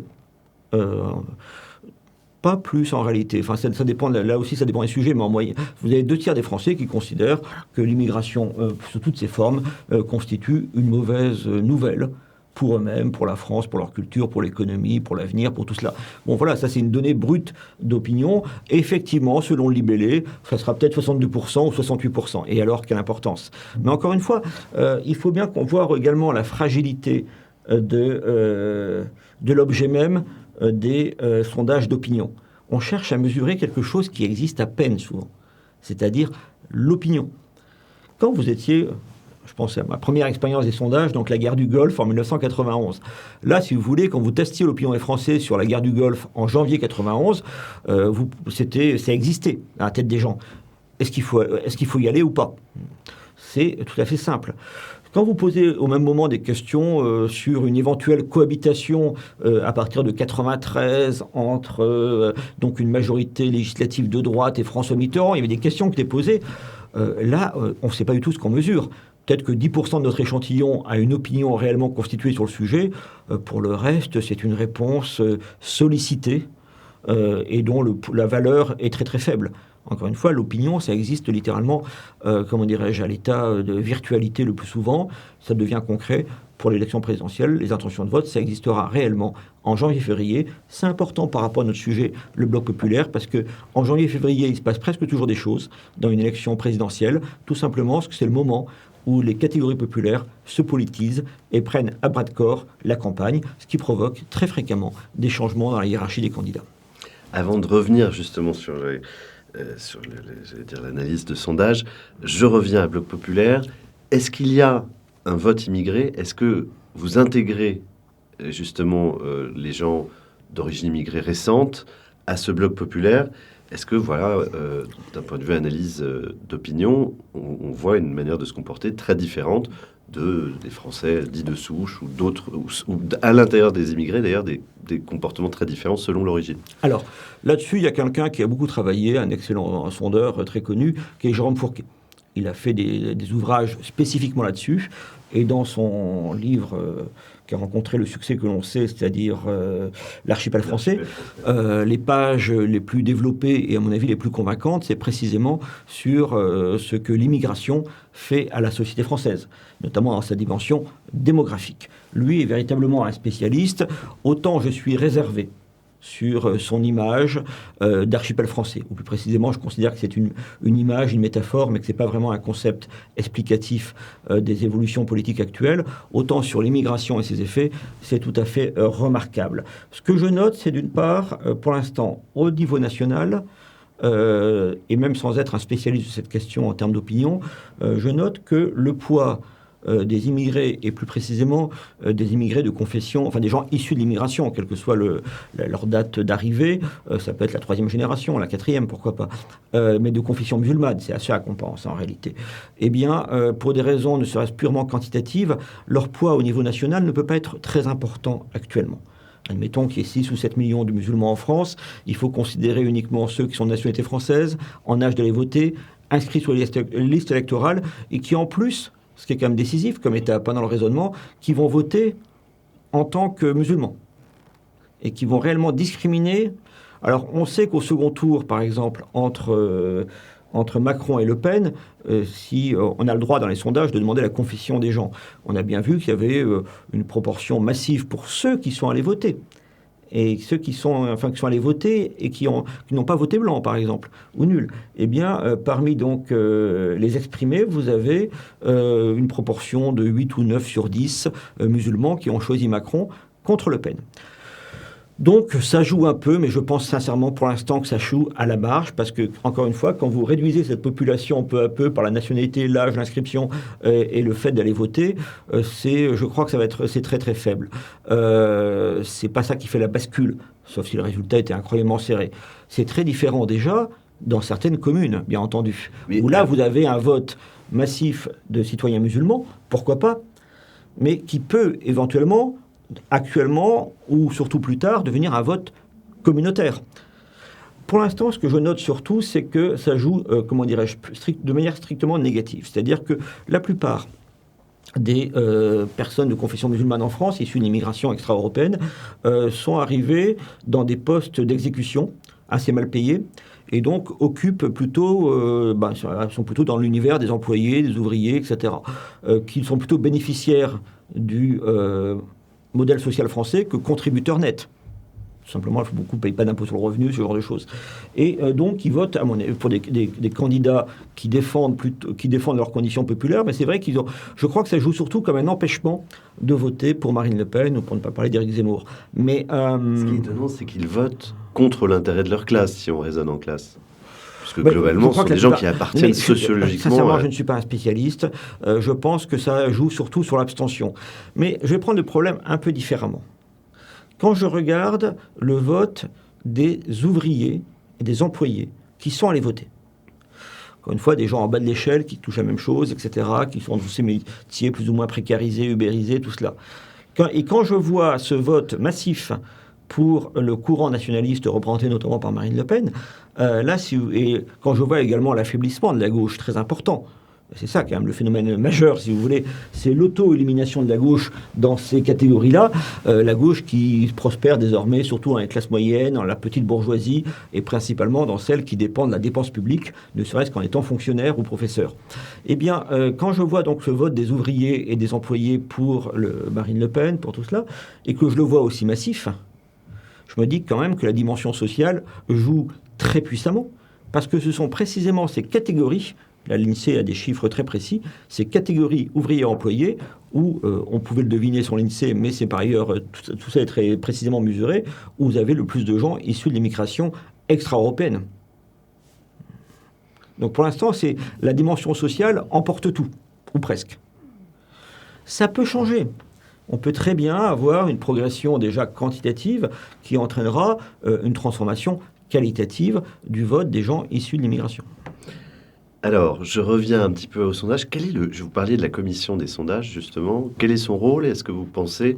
Vous terminez votre livre en disant que, en citant Birnbaum, au sujet du fait que l'État ne joue plus son rôle, au fond, que malheureusement, ce qu'il distinguait, qui était une forme de neutralité, de se tenir à l'écart des intérêts économiques, du système partisan, et bien que tout ça était en train de s'effondrer, en particulier sous les coups de boutoir de la Macronie. Est-ce que c'est vrai aussi pour une institution comme la Commission des sondages, ou vous pensez qu'elle joue aujourd'hui bien son rôle? Dans le cadre des lois qui encadre son activité, précisément, excusez-moi de la répétition, eh bien, la commission des sondages remplit parfaitement ses fonctions. Il faut faire très attention, parce que c'est bien, compte tenu du rôle que jouent les sondages dans la vie démocratique, c'est bien qu'il y ait un contrôle. Avant 1977, quand il n'y avait pas de contrôle, c'était un peu le Far West, et il y avait des sondages particulièrement pittoresques qui sortaient. Donc, qu'il y ait un contrôle formel, ça me paraît tout à fait légitime. Mais il ne faut pas non plus qu'une instance, de ce point de vue-là, je suis assez libéral, qu'une instance administrative s'arroge la liberté de déterminer quelle est la bonne méthode ou la mauvaise. D'autant plus qu'il y a un pluralisme méthodologique qui est tout à fait légitime. Encore une fois, c'est les techniques qui, le plus souvent, fonctionnent bien, mais qui connaissent des échecs terribles, dont celui des régionales. On travaille un petit peu à tâtons, c'est un mode presque expérimental. C'est normal qu'on respecte ce pluralisme. Un contrôle plus accru serait, à mon avis, un remède infiniment pire que le mal. La condamnation de CNews récente au sujet justement d'une présentation biaisée de récents sondages, elle vous semble justifiée? Est-ce que c'est une première? Il y a eu des précédents Je n'ai pas suivi précisément l'affaire. Effectivement, c'était un visuel, comment dirais-je, très ramassé et qui présentait simultanément deux hypothèses par rapport à... deux hypothèses de candidats de droite. Sincèrement, moi j'avais vu le visuel et j'avais tout de suite compris de quoi il s'agissait. C'était... Après, vous avez chaque chaîne a sa politique éditoriale. On voit bien que certains sondages, on a dit qu'il y avait deux écoles actuellement dans ce petit match Zemmour-Le Pen. On voit bien que certaines chaînes ont tendance à mettre systématiquement en avant un certain type de sondage. Mais ça répond, là aussi il faut être très prudent dans l'explication. Ça répond aussi à une logique spectaculaire. On voit bien que ce match prévu Le Pen-Macron embêtait un peu tout le monde, que l'univers médiatique a besoin d'un renouvellement permanent, d'un suspense, d'histoire, d'une ascension, d'une chute, etc.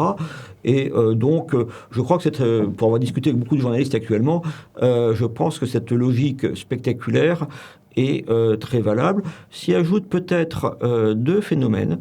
Un anti-lepénisme pavlovien chez beaucoup de journalistes. On a l'habitude, en quelque sorte, de dénoncer, si vous voulez, le lepénisme, etc. Enfin bref, ça fait quand même 40 ans que ça dure, donc voilà. Donc c'est pour ça que j'utilise le terme pavlovien. C'est pas, comment dirais-je, ce n'est pas péjoratif, c'est clinique. Et donc, et puis vous avez aussi un autre phénomène qui me paraît plus intéressant, c'est le désir de Zemmour dans la gauche française. Je m'explique. Évidemment, je suis frappé. En plus, dans l'univers des sondages, il y a beaucoup de gens qui sont de centre-gauche, plus ou moins au départ. C'est plutôt cette sensibilité qui domine. Et Éric Zemmour, pour beaucoup de sympathisants et plus encore de leaders de gauche, ça peut être la solution à bien des problèmes. Et de ce point de vue-là, la participation immédiate, enthousiaste de Jean-Luc Mélenchon à un duel télévisé avec Éric Zemmour n'est pas un hasard. La gauche a un énorme problème, on l'a vu, elle a perdu très largement toute emprise dans les classes populaires. Elle est marginalisée dans ce qui était autrefois son socle. Elle le fait, c'est notamment le cas en raison de ses positions sur l'immigration qui empêchent beaucoup du populaire de voter pour elle. Mais quand même, c'est un regret, c'est un deuil, c'est un membre manquant, si j'ose dire, pour la gauche française. Et en tout cas, ça l'empêche de remporter les élections désormais. Vous avez cela qui joue. Et là, il y a Zemmour qui arrive. Zemmour, c'est fantastique pour quelqu'un de la gauche contemporaine. D'une part, c'est vraiment l'homme que la gauche adore à détester. Il coche toutes les cases, si j'ose dire, de la détestation, à la fois au niveau social dont il se préoccupe fort peu, et puis au niveau surtout sociétal, au niveau historique, à tout point de vue. Éric Zemmour est surtout une promesse du rétablissement du clivage gauche-droite. Effectivement, Éric Zemmour, ce qui me surprend un peu d'ailleurs, parce que dans son discours, parce que je le connais depuis très longtemps, ça n'a pas toujours été le cas comme cela. De ce point de vue-là, c'est un peu l'anti-Michéa, puisque lui n'arrête pas de parler de la droite, mais surtout d'aborer dans son discours la gauche. Sans cesse, tout et son contraire d'ailleurs, et dès que ce n'est pas bien, ça devient un truc de gauche. Pour la gauche, c'est fantastique. Ça signifie que la gauche est détestée par ceux que beaucoup de gens qui sont critiques pour la gauche n'aiment pas beaucoup non plus Éric Zemmour, et que si c'est effectivement Éric Zemmour qui prend le dessus, on revient à ce bon vieux clivage gauche-droite. C'est la seule façon pour la gauche d'espérer un jour revenir au pouvoir. Le clivage voulu par Emmanuel Macron et sans doute aussi par Marine Le Pen, c'est-à-dire, pour reprendre les termes d'Emmanuel Macron, les progressistes contre les populistes, c'est terrible pour la droite, mais c'est particulièrement angoissant pour la gauche. Ça les tient totalement à l'écart de l'alternance. Si on rétablit ce bon vieux clivage, eh bien un jour peut-être il y aura une espérance pour la gauche. Mais sincèrement, dans la visibilité, y compris de la visibilité critique bien sûr, donnée à Éric Zemmour actuellement, il y a ce désir très fort exprimé par la gauche politique et par la gauche intellectuelle. Alors, nous sommes en plein procès de Patrick Buisson au sujet des commandes de sondage de l'Élysée, quand il y travaillait en tant que conseiller spécial. Est-ce qu'il y a quelque chose de malsain dans le lien entre commande publique et institut de sondage? Est-ce qu'il y a aujourd'hui des instituts qui dépendent totalement de la commande publique et qui peuvent donc être un peu biaisés? Non, c'est pas un sujet, comme vous le dites, on est en plein procès. C'est pas un sujet alors, sur lequel... Je ne parle pas de du procès. Non, sur lequel généralement aujourd'hui. Non, tout ça, vous savez, est totalement réglé par des appels d'offres. Là aussi, c'est d'une transparence incroyable. La vie politique est quand même une des activités les plus transparentes qui existent. Et les sondages d'opinion sont également très contrôlés, ce qui est entièrement normal compte tenu du rôle qu'ils jouent dans la vie publique. Donc là-dessus, non, je ne vois pas quel... Je ne vois pas quel lièvre il faudrait lever là-dessus, si vous voulez. Et qui possède les principaux instituts de sondage? Oh, ça c'est... Vous nous faites de Noam Chomsky, là. Oui, non, mais c'est une question... parce qu'on se pose souvent la question pour les médias. Et pour les médias, on se rend compte qu'effectivement, il y a des collusions. En tout cas, il y a quelques très grands groupes qui rachètent... des médias, alors que c'est une perte d'argent, objectivement, donc ils y trouvent de l'influence. Ah, mais pas les instituts de sondage. Mais justement, c'est la question. C'est essentiellement des fonds d'investissement, désormais. Autrefois, c'est des petites entreprises familiales. Mais alors, là-dessus, et c'est d'ailleurs une bonne garantie sur l'objectivité des sondages d'opinion, c'est qu'il faut bien comprendre que les sondages publiés pour les grands instituts, c'est une part, mais vraiment infime, du chiffre d'affaires. Quand je dis infime, pour un institut comme Ipsos, ou comme la Sofres, devenue Kantar désormais, tout ça c'est des groupes internationaux d'ailleurs, hein, c'est 0,1% peut-être, les sondages publiés. Ah oui, mais vraiment, et je pense même exagérer vers le haut. Si vous regardez ensuite, d'ailleurs ces grands instituts publient de moins en moins, si vous regardez, mais c'est vrai aussi pour BVA, CSA ne publie pas plus sondage d'opinion, ou quasiment plus, si vous regardez ensuite le chiffre d'affaires du politique, c'est-à-dire les commandes des collectivités locales, du gouvernement, des ministères, des partis politiques, des candidats. Pour les grands instituts, c'est 1 ou 2% du chiffre d'affaires. Peut-être qu'en gonflant avec toutes les enquêtes dites institutionnelles, vous arrivez à 5%. 5-8. Alors parfois, le département opinion a tendance à faire gonfler ça pour se donner un peu d'importance, si vous voulez, mais j'ai dirigé moi-même BVA Opinion pendant 10 ans, j'ai dirigé CSA Opinion pendant 3 ans, etc. Donc j'ai été à la manœuvre dans différents instituts. On a tendance à faire un peu de gonflette pour se donner de l'importance, puis on est souvent DGA, tout ça, donc on veut montrer qu'on pèse dans la société. Mais de fait, le politique, c'est marginal. Alors, Alors, pardon, mais comment se constitue le reste du chiffre d'affaires alors? C'est du marketing dans toutes ses modalités. Certains sont spécialisés dans le marketing du luxe, par exemple l'IFOP. D'autres, à une époque, il y avait un département sur tout le marketing à la destination du monde agro-industriel, c'était BVA et ainsi de suite. Certains sont très forts sur l'automobile, mais c'est des lancements de produits, c'est des suivis de clientèle, ce genre de choses. C'est la téléphonie mobile aussi, est un gros pourvoyeur d'études d'opinion. Vous avez également des études qui sont faites, alors c'est dans le domaine médical et notamment dans le domaine de la santé publique. Alors là, on a un degré d'exigence très important, ce sont d'énormes enquêtes, mais tout ça pour vous dire que la part du politique étant très faible, marginale, dans le chiffre d'affaires des instituts de sondage et celle du publié étant quasiment infime, les instituts sont, y compris en termes en dehors de toute règle éthique, sont incités par leur intérêt même à ne prendre aucun risque. Donc certains disent oui, mais c'est pas. Il y a souvent des explications un peu, comment dirais-je, je ne vais pas dire complotiste, je déteste ce terme, mais certains croient avoir trouvé l'explication, la distorsion entre tel résultat chez tel institut et tel autre en disant mais regardez, il y a Bachin qui travaille. Alors d'ailleurs, souvent c'est un personnage qu'on fait travailler en différents instituts. Ou alors, d'ailleurs, il y a des tableaux que je vois circuler sur Internet où les gens qui ne sont pas du tout à jour sur d'ailleurs le capital des différentes sociétés. Mais il faut bien comprendre que pour les propriétaires, ça n'a aucune forme d'importance.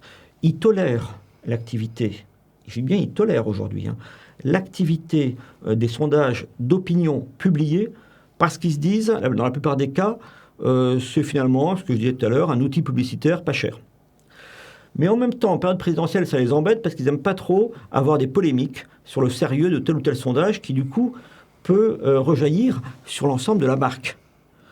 Et donc, la tendance actuelle, pour les grosses sociétés, cotées en bourse, c'est plutôt de réduire au maximum la place des sondages publiés.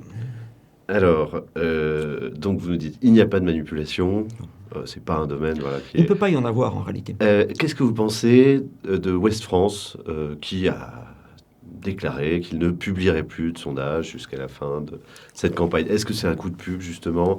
Est-ce que c'est militant? Parce qu'on a l'impression que c'est plutôt dirigé contre certains candidats. C'est pas dirigé contre Jean-Luc Mélenchon, c'est plutôt contre Éric Zemmour ou Marine Le Pen. Alors c'est une figure récurrente, le média qui déclare ne plus commander de sondage.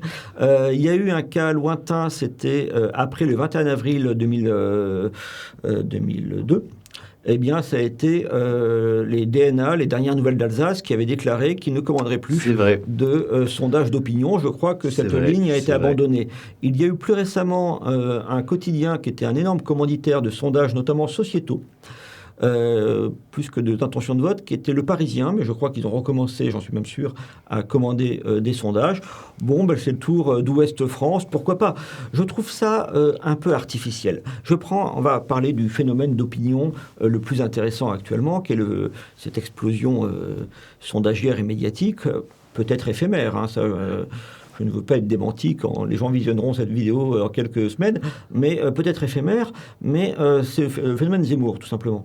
Eh bien là, vous avez des sondages qui enregistrent quelque chose, à des niveaux assez différents, mais quand même, il se passe quelque chose. Et vous avez, par exemple, Marianne qui a envoyé ses reporters dans différents endroits de France pour essayer de comprendre les racines de ce vote. Donc, il n'y a pas de substitution des sondages au travail journalistique. Je pense que ça peut parfaitement être complémentaire. Alors, il y a aussi la question des corrections. Qu'est-ce que c'est que ces corrections? Ça sonne un peu mystérieux.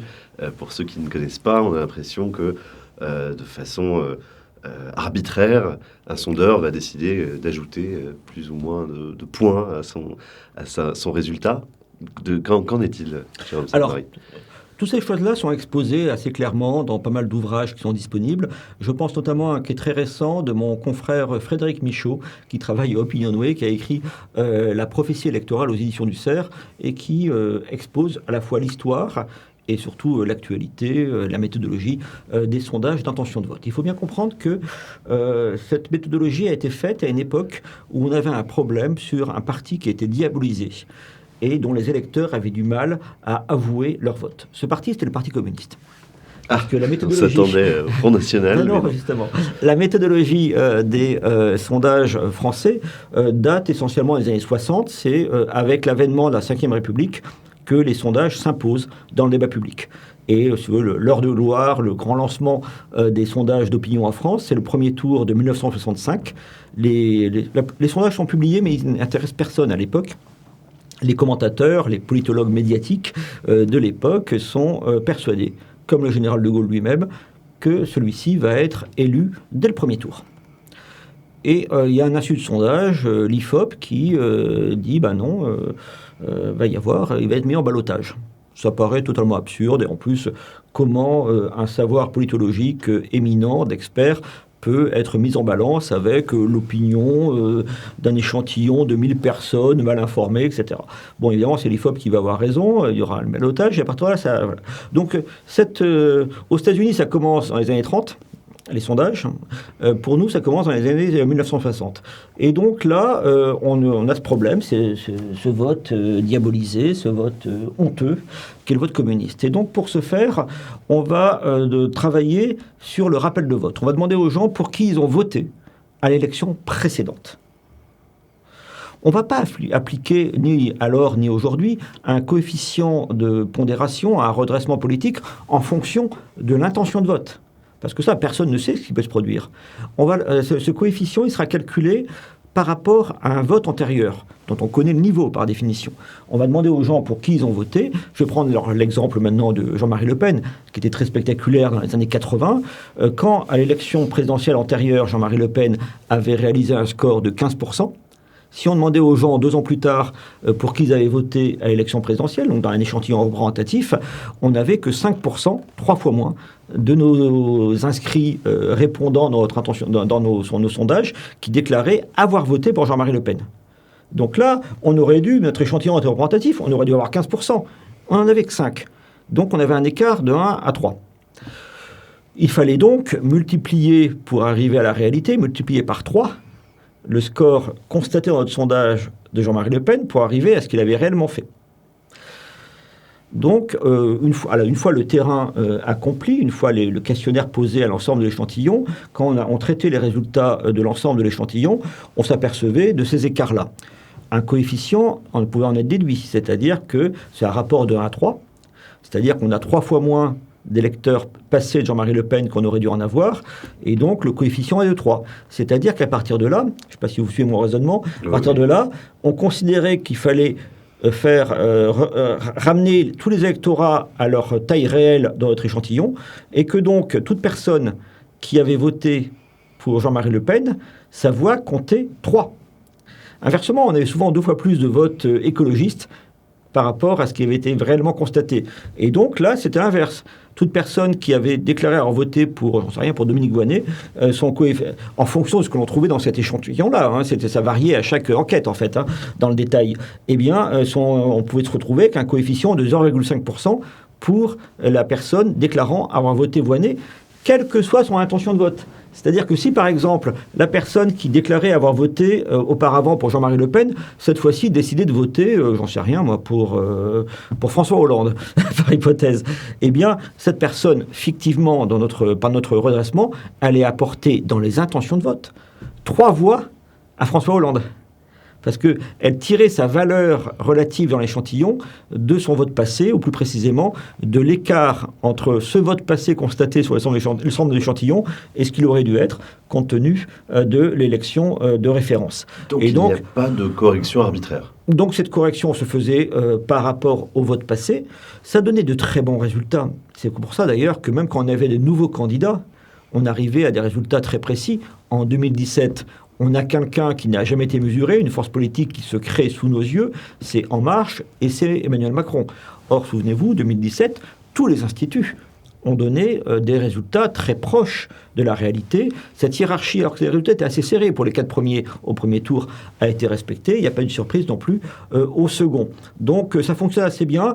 Pour tout vous dire, le problème qu'on a actuellement et qui explique le problème des régionales, c'est pas du tout le vote caché. Aujourd'hui, vous n'avez plus de vote honteux. Il n'y a plus de diabolisation du vote de qui que ce soit.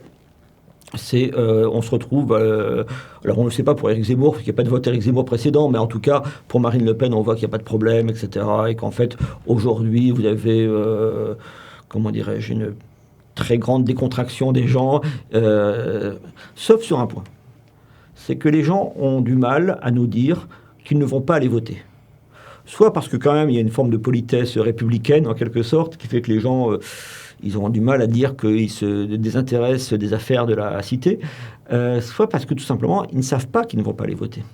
Vous voyez ce que je veux dire? C'est-à-dire qu'il y a une prise de distance psychologique par rapport à l'acte de vote qui n'est pas assumée, qui n'est pas une déclaration, qui n'est pas politisée, qui n'est pas revendiquée, mais qui se traduit à la fin par le fait que on s'en moque, on n'y va pas, quoi. Donc ça, c'est notre problème, c'est la participation. Et donc, je reviens à mon autre question. Il n'y a pas d'arbitraire dans les corrections. Si vous êtes directeur de je ne sais quel institut, je vais vous voir, nous sommes très amis, je vous dis, oh là, il y a une marge d'erreur, mais moins de plus, ça n'existe pas. Non, je pense que, sauf preuve du contraire, mais que les gens essayent mais tout ça est contrôlé en plus par la commission des sondages, les gens essayent de bien faire, il y a une éthique. Pourquoi, en plus... Admettons, sérieusement par l'absurde, admettons qu'en plus notre profession soit composée de cyniques, etc. Pourquoi mettre en danger sa carrière pour un seul sondage? Et pourquoi mettre en danger l'image et la pérennité de ces sociétés essentiellement commerciales qui font 99% de leur chiffre d'affaires ailleurs et sur le marketing pour se faire plaisir ou faire plaisir à un client pour un misérable petit sondage d'intention de vote. Ça n'a pas de sens, en fait. Alors, on revient à votre livre. Vous venez de le publier, un blog populaire. Quand est-ce qu'il va gagner, ce blog populaire? Je sais que vous n'êtes pas devin, mais les sondeurs sont un peu à leur manière des prophètes. Alors, peut-être jamais, en fait. Alors, ce bloc populaire a une chance, c'est que pour l'instant, vous avez le bloc élitaire qui s'est constitué en 2016-2017, qui est en pleine forme.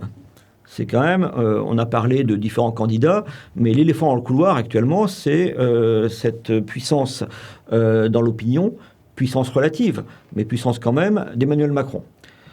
S'il y avait une seule opposition, compte tenu de son impopularité et compte tenu de l'usure du pouvoir, il y aurait toutes les chances pour qu'Emmanuel Macron soit battu. Mais il y a 3 ou 4 oppositions. Il y en a même de nouvelles qui se créent sous nos yeux. Et donc, il y a un émiettement des oppositions qui est très grand. Et cet émiettement des oppositions me semble correspondre très largement tout de même à des intérêts sociaux dont la synthèse est difficile à faire désormais. Autrefois, nous avions 2 grandes formations de classe moyenne, la gauche et la droite, qui se succédaient au pouvoir, avec évidemment pour chacune d'entre elles, de ces forces, la direction était plutôt assurée par des élites, c'est bien normal, hein. Et ces deux forces, la gauche du gouvernement et la droite du gouvernement, devaient composer et faire un compromis social avec les catégories populaires dont elles avaient besoin au second tour. À droite, avec l'électorat du Front National, pour les socialistes, avec l'électorat, disons, d'extrême gauche ou un peu plus populiste. Là, aujourd'hui, il y avait cette chance, et donc les classes populaires ne pouvaient pas se constituer en force politique, en bloc, pour elles-mêmes. Il y a eu cette situation au début du quinquennat, qui m'a laissé penser qu'il y avait cette émergence d'un bloc populaire. Et la force d'opposition principale, pour l'instant, me semble constituée par ce proto, si j'ose dire, bloc populaire. Il est menacé de différentes façons, mais il est essentiellement par la concurrence au sein du courant nationaliste, avec l'émergence d'une candidature qui n'a pas, en quelque sorte, les couches populaires au cœur. C'est l'intérêt national, peut-être d'ailleurs l'intérêt national des couches populaires, très certainement. Mais disons que c'est un projet beaucoup plus classique dans sa configuration. Il demeure tout de même, j'attire l'attention quand même de ceux qui nous regardent là-dessus, c'est qu'il y a un phénomène quand même d'usure forcément de l'exécutif en place. J'ai précisé quand même que l'idéologie de la Macronie n'était pas devenue l'idéologie majoritaire, qu'on vivait une forme de crise d'hégémonie qui explique cet état de tension invraisemblable dans la rue ou dans les esprits de la société depuis 5 ans. Le thème même du complotisme qui est agité par les élites montre bien qu'elle n'arrive pas. C'est comme ça que je le traduis. Bon, il y a des vrais phénomènes de conspirationnisme, je ne le nie pas. Mais cette obsession de certaines élites à l'égard du complotisme tiennent au fait qu'elles comprennent bien qu'elles n'arrivent pas à modeler des esprits et à conquérir, si j'ose dire, l'opinion publique dans sa majorité. Et de cette nervosité, de cet agacement, naît aussi cette obsession pour le complotisme. Donc vous avez tout cela qui fait que Et vous avez cette inquiétude sociale par rapport à ce que va devenir notre modèle lors d'un second quinquennat éventuel d'Emmanuel Macron, inquiétude par rapport à la cohésion de la société, par rapport à l'affaiblissement de l'État, inquiétude nationale, inquiétude patriotique, qui est très forte, qui fait qu'on n'est pas assez attentif à ça. On a toujours Emmanuel Macron qui est donné gagnant au second tour, mais dans des proportions qui ne sont pas toujours écrasantes.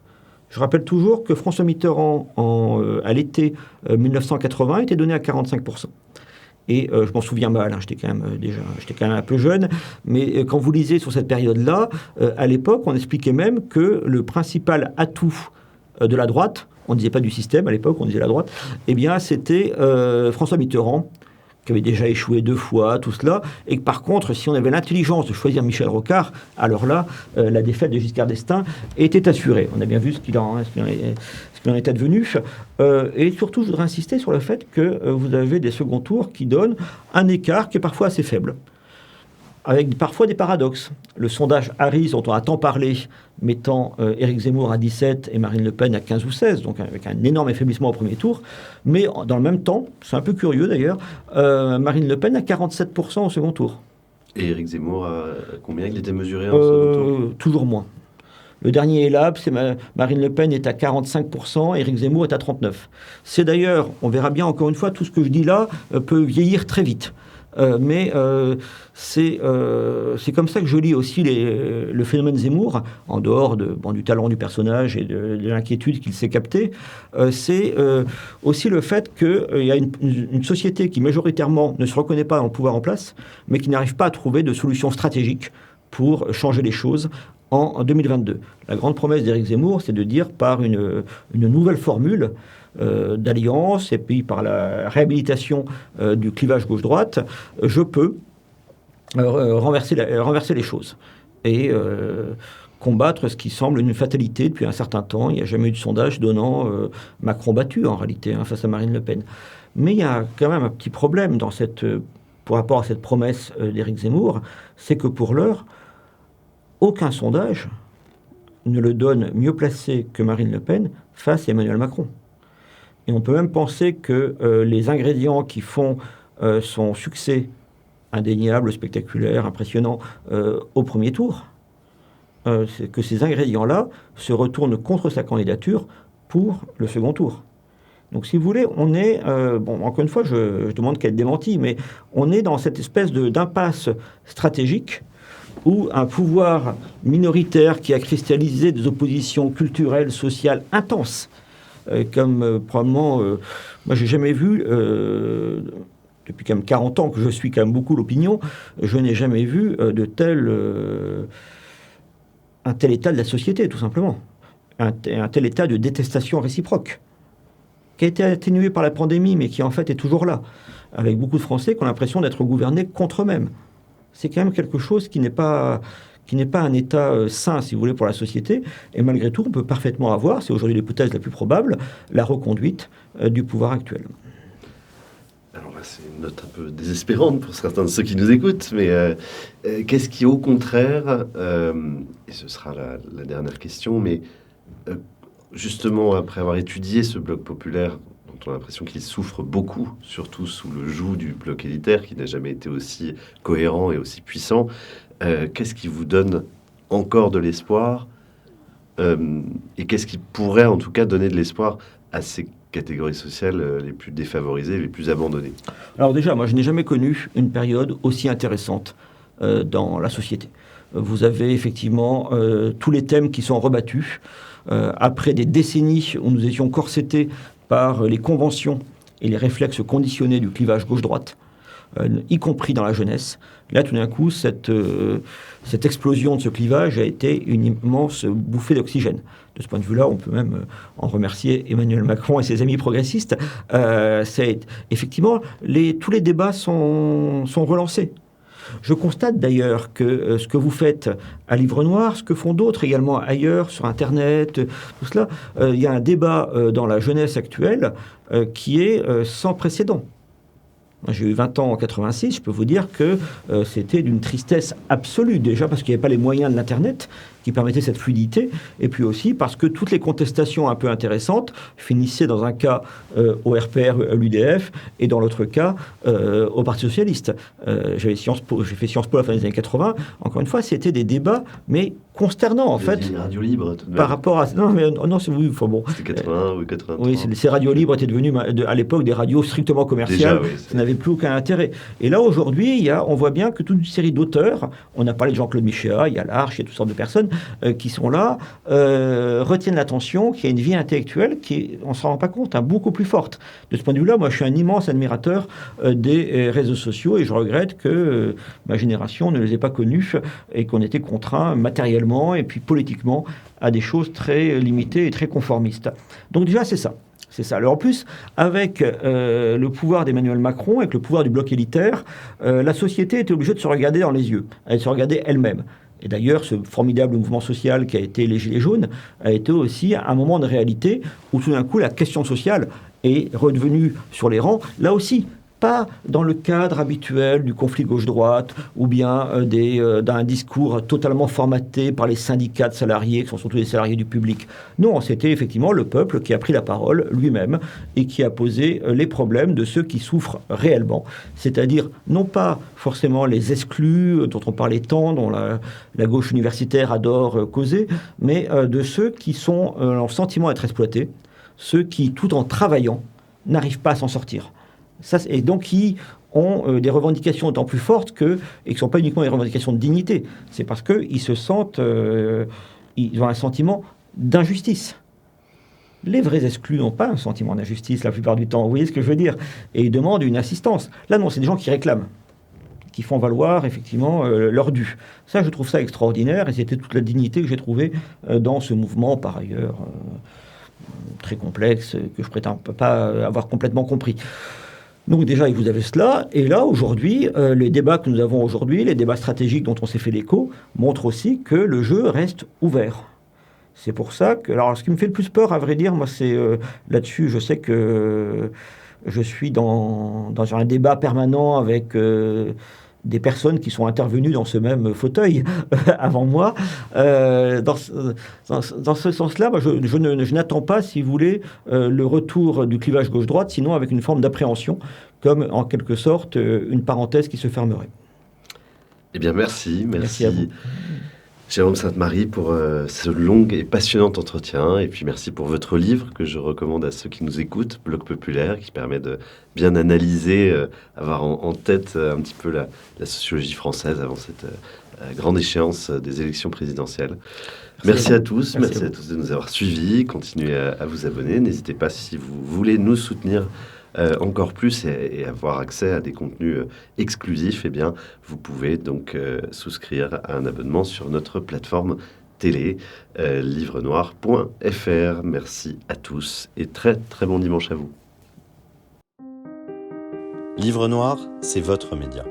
Une formule élégante qui, en 3 mois, grâce à votre soutien, a diffusé près d'une 30aine de portraits intimes et originaux.